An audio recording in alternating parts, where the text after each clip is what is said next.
Well, good morning, everyone, on this beautiful November day here in Meadville. The opening words are from, excuse me, Reverend Sunshine Jeremiah Wolf, who is, in fact, your congregational contact for this region. And I particularly liked these opening words. This is a congregation that gathers in faith, not faith in one religion or one God or any one way. We gather in faith of the power of diversity, the power of love, and the hope of a world transformed by our care. We gather in faith in ourselves and those around us, not a faith that requires perfection or rightness in one another. Rather, a faith that in our shared imperfection, we may learn to stumble and fall together. Faith that we will help one another to rise and to try again and again. We are Unitarian Universalists. Again, welcome to this service this morning.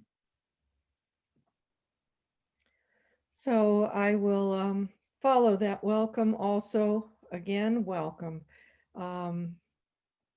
Just a couple reminders that you can put your joys and sorrows in the chat room, and I will read them for all of us or summarize them when we get to that point. Our little reminder about as we are able, sustaining the church with our financial gifts and the ways that you can get that to the church. And again, a reminder that the Center for Family Services is this month's recipient, a great recipient for the month of Thanksgiving, when there will be folks in need, and the Center for Family Services is one of the places that serves them well.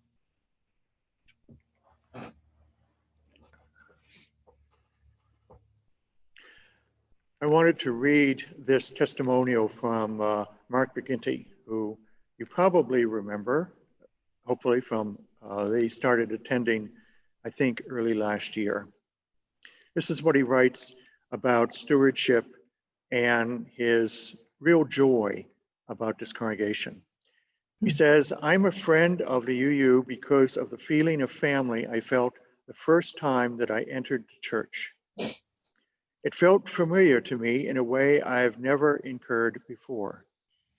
Everyone has been so nice to Aaron, Isla, and me, and we thank you all for that.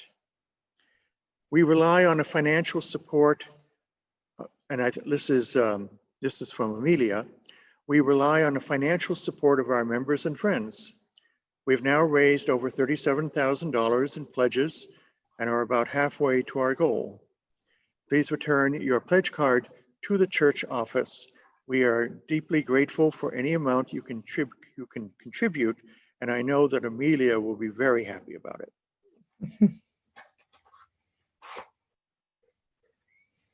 So as we move on in our service, we will do our chalice lighting. And if you have a candle or a chalice or something at home, feel free to light that as Alex lights the chalice in the sanctuary. For every time we make a mistake and we decide to light again, we light this chalice. For every time we are lonely and we let someone be our friend, we light this chalice. For every time we are disappointed and we choose to hope, we light this chalice.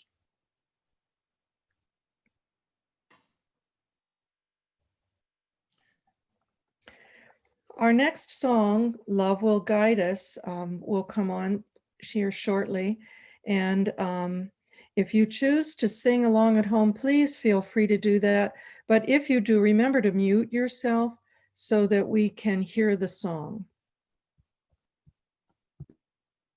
Love will guide us through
We will continue with our unison affirmation of covenant and mission.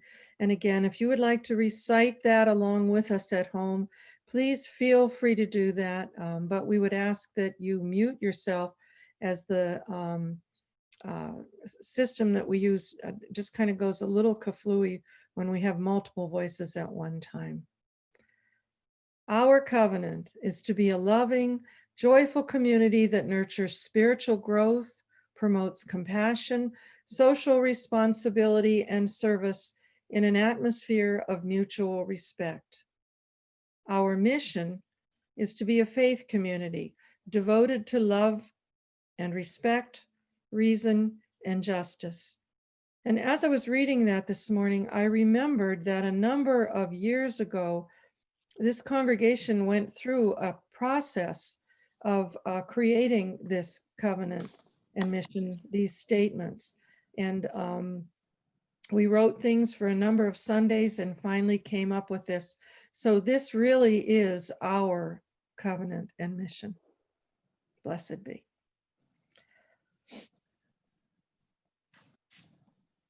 The reading is by Brene Brown, who is an American author. I spent a lot of years trying to outrun or outsmart vulnerability by making things certain and definite, black and white, good and bad. My inability to lean into the discomfort of vulnerability limited the fullness of those important experiences that are wrought with uncertainty: love, belonging, trust, joy, and creativity, to name a few.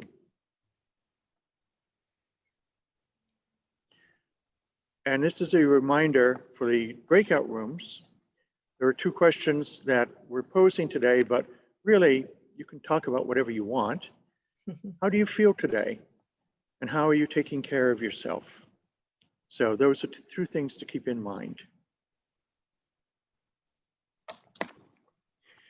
Now, I threatened earlier, before most of you got online, to have say, okay, we can do now 15 minutes of silence. And I'm not going to do that. And I wanted to say that I really appreciated Amy being able to locate an audio version of Love Will Guide Us, because that is one of my very favorite songs. And especially the part in the second verse of, if you cannot sing like angels, that's me. Or if you can't speak before thousands, that's me too. But the song itself has always been restorative for me in difficult times. So Amy, thank you for all the work you did to get that. And Kirsten, thank you for being our technological wizard here. Karen, thank you for being service leader. And the rest of you, thanks for being here today. So when I decided the title, Love Will Guide Us, I was trying to think, okay, what's going to happen for the election in November? Because we started planning this in October. Would it be 4 more years of worrying about what the president and Congress would do or say next? Or would it possibly be a new chapter that we have moved into in this country? And I wanted to see what kind of message I would be saying to us today, because it could be 2 very radically different directions. And it really depended on who won the presidential election. And on Tuesday, I thought, surely we will know the election results on Tuesday night. And I, for one, did not listen to the election results on Tuesday. I wanted to wait till Wednesday. So yeah, Wednesday, okay, I'm sure I'll have it by Wednesday. Nope, not yet. Well, Thursday? Nope. Well, when are they going to declare a winner? My homily is getting delayed here. Not Friday either, although results were looking promising. And then on Saturday, yesterday at 11:30 a.m., my stomach unclenched and I was able to breathe again. I felt as though a heavy weight had been lifted from my shoulders. There are two words in Brene Brown's reading that describe my feelings these last 4 years, and especially the last couple of weeks: vulnerability and uncertainty. And they're still there. I think they're part of all of our lives now, especially with COVID and the racial reckoning work that's going to have to be done in the climate crisis. But uncertainty and vulnerability are not bad emotional states. Why? What she wrote was that the vulnerable and uncertain times can tempt us to hide, keep our heads down, say nothing that would offend anyone. And then even more so, we can get into either or thinking, black and white, us and them, good and bad. That's totally understandable. And I don't know about you, but times of uncertainty for me are not enjoyable. The pandemic is just one example. The racial reckoning in America is another one. Things are still uncertain. Congress is still divided into hostile camps. Americans seem to be at least two different national tribes who really don't like each other very much. So what do we do as a congregation at a time like this? This is what she wrote, what Brene Brown wrote. She wrote that avoiding vulnerability and uncertainty deprives us of a much richer and three-dimensional understanding of what life can be like. It's a texture of feelings: love, belonging, trust, joy, and creativity, just to name a few. So how do we, as the Unitarian Universalist Church of Meadville, reclaim those positive and necessary feelings: love, belonging, trust, joy, and creativity? So here are my suggestions for this morning for our work together for the next several years. And I'm just going to do very brief snippets here. Creativity. How do we be creative with the bicentennial coming up in 2025? What interesting things could we do to celebrate and also include other congregations and people in Meadville? How do we be creative with the cost of living and doing business as a church? How do we avoid the either or of scarcity versus abundance? How do we advertise ourselves as a liberal religious community in a greater community, which is a very mixed community of people who have many strong feelings? And how can we welcome curiosity, which is essential for creativity? And curiosity goes back to, well, what should we do for the bicentennial? What kind of role should we have in the Meadville community, and so on? And that, if we look at it right, that evokes curiosity.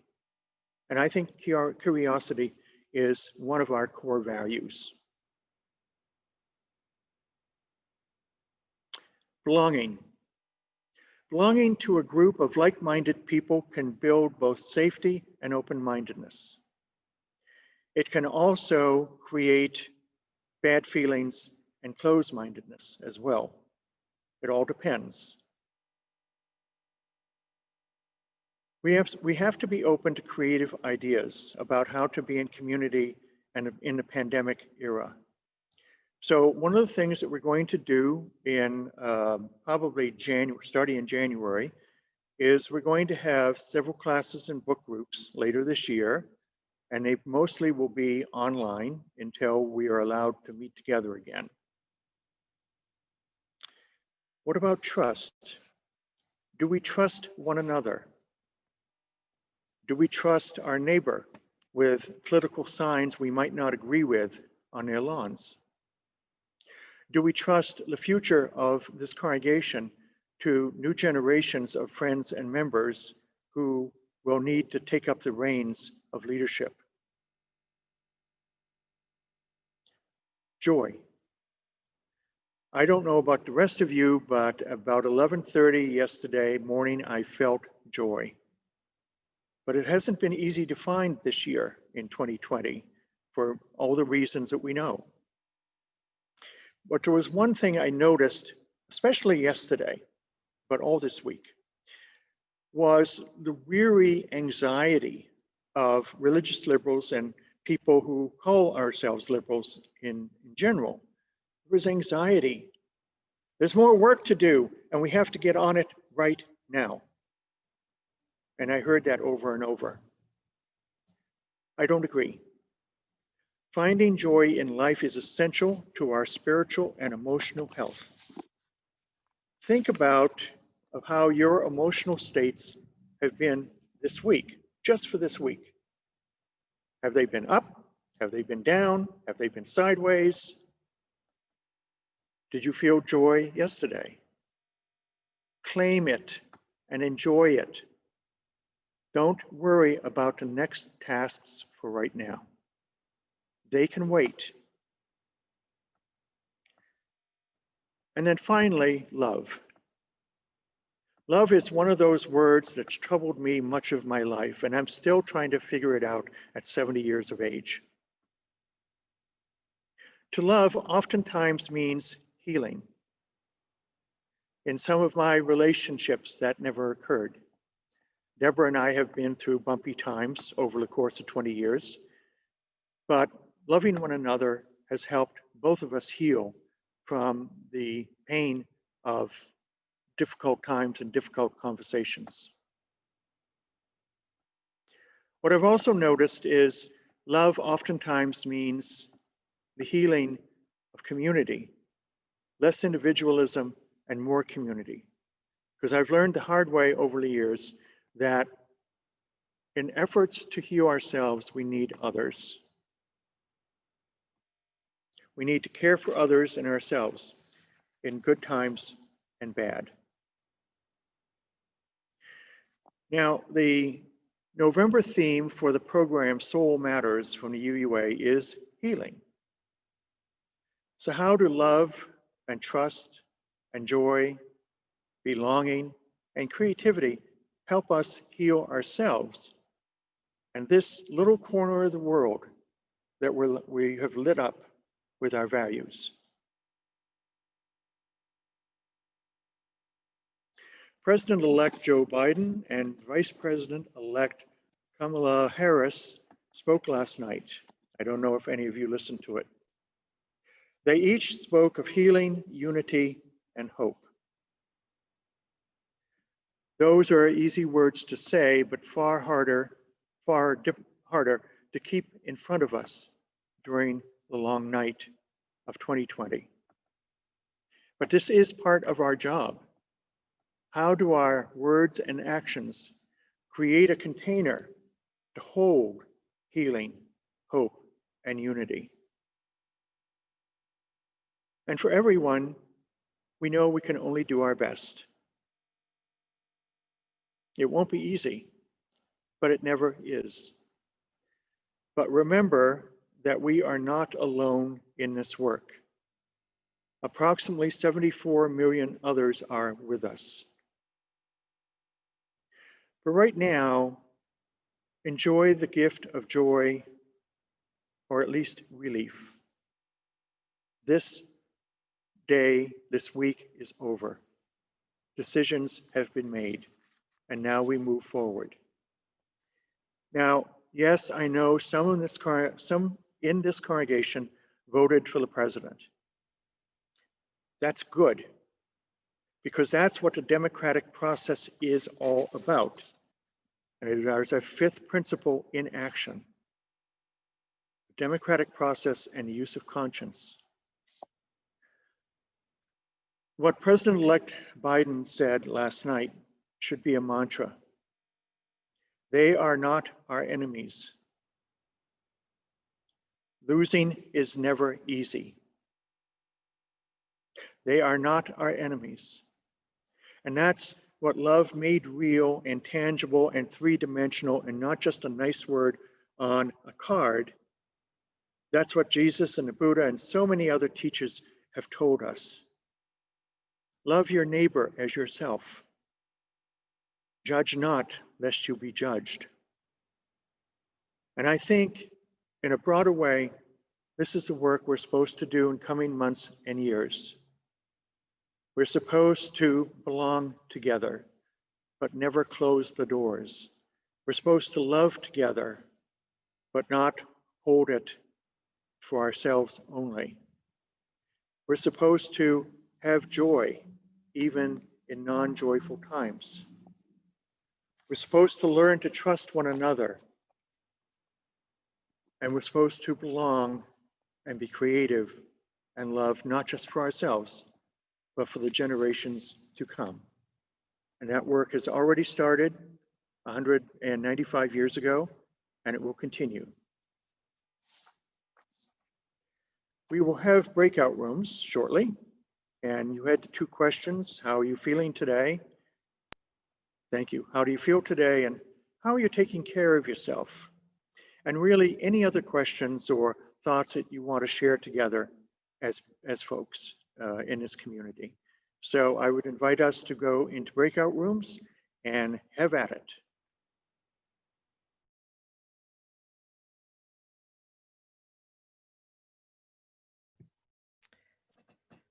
So I'm hoping everyone has returned from their breakout rooms, and it's time for our joys and sorrows. And everyone who had something here has their name on it. So I'm going to just summarize. Corinne's relief, Jana's joy that the country is moving in a more positive direction, with her hope that the transition is smooth and peaceful, and Amelia's gratitude for snow last week, in time to celebrate her family's traditional snow festival. Lori's joy for her son Owen, 25th birthday this week. Happy birthday, Owen.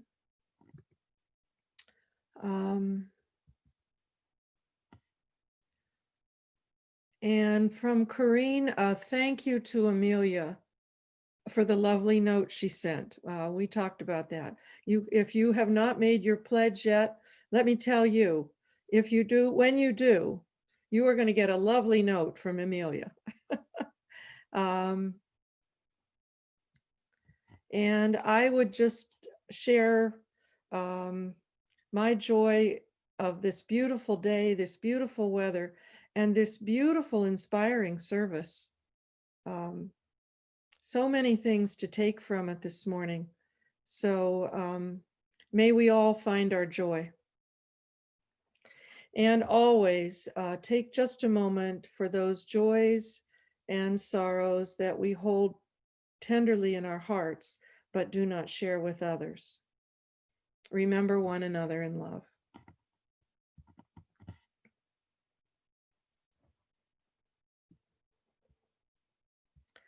So as our service is coming to its completion, here's our moment for a little reflection. So you can reflect on the joys and sorrows that you have heard. And there are so many aspects of this service. I hope that you will take a moment and find whatever resonated for you this morning, and allow that to fill your heart and your mind.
Thank you.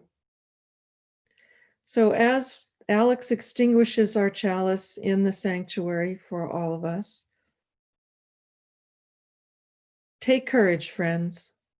The way is often hard, the path is never clear, and the stakes are very high. Take courage, for deep down there is another truth. You are not alone. Blessed be. And as we conclude our service, please remember that if you just stay as you are, we will be brought into breakout rooms